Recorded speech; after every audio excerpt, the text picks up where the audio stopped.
Drejtuesi politik i qarkut të Vlorës për Partinë Demokratike Bujar Leskaj prezantoi kandidatin për deputet në fshatin Trajgjas Selaudin Neloj, sikurse ishte i shoqëruar edhe nga kandidati Atir Doxha. Në fjalën e tij, zoti Leskaj u ndal në prezantimin e kandidatit për këtë zonë, si dhe paraqiti gjithashtu pikat nga programi i Partisë Demokratike, sikurse ju ka vënë theksin së tepërmi problemeve kryesore të kësaj zone. Leskaj ka theksuar grabitjen e burimit ujor të fshatit Trajgjas nga qeveria e Edi Ramës, i cili po e transferon ujin e kësaj zone drejt klientëve dhe oligarëve të tij në Dhërmi apo Himar. Leskaj u zotua se do të jetë në krah të banorëve të kësaj zone në çdo përballje kundër grabitjes së ujit dhe kundërshtimit të këtij projekti grabitçar. Me ardhjen e Partisë Demokratike në pushtet, projektet e marrjes së ujit nga këto krajina do të anullohen. Ne kemi ardhur këtu në Trajgjas të bashkëbizetojmë me ju.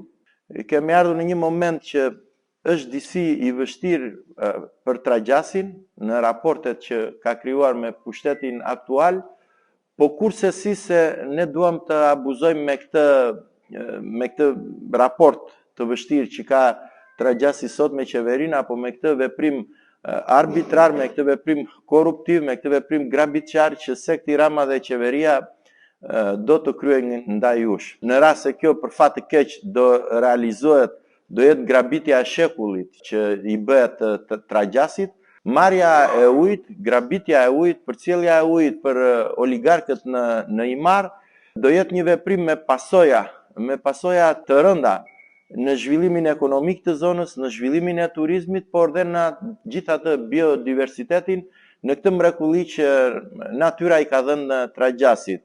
Kandidati për deputet Atir Doxha denoncoi me forcë grabitjen që po i bëhet pasurive ujore të Trajgjasit, burime të cilat furnizojnë të gjithë krajinën. Ky projekt ndikon drejt për drejt në cënimin e ekonomisë të 10 bizneseve në këtë zonë, Trajgjas, Oriku me radhim. Marrja e ujit sipas Hoxhës do të bëjë që gjithë zona të shpopullohet. Të gjithë së bashku kemi qenë pjesë e shqetësimit tuaj sa i përket tentativës për të devijuar rrjedhën e lumit i Zvor. Sot, të nderuar miq, duke u afruar dhe zgjedhjet dhe duke parë kokëforcin dhe reagimin që ka kryetari i sektit, edhe në këtë rast ai përpiqet që të ushqejë klientët rreth rrotull të tij.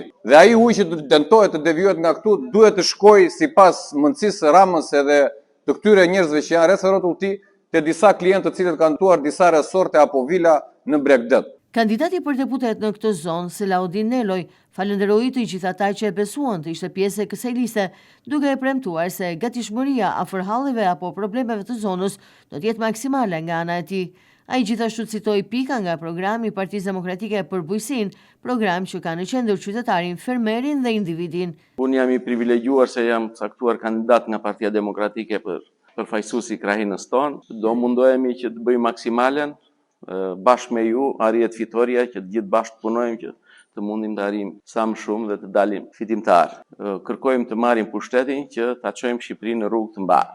Programin e koalicionit Shqipëria Madhështore është një program që vërtet e bën Shqipërinë madhështore. Ka shumë sfera dhe fusha të ndryshme programi i Partisë Demokratike, por për fshatin sidomos ka në program Partia Demokratike ka shumë cilësi të arrira në fushën e bujqësisë. Do fishohen të gjitha investimet që kanë patur për subvencionimin, do të mbillen gati rreth 20 milion rrënjulli, që siç ishte në atë periudhë që u bën 2005-2009 deri në 2013 që pati goxha subvencione.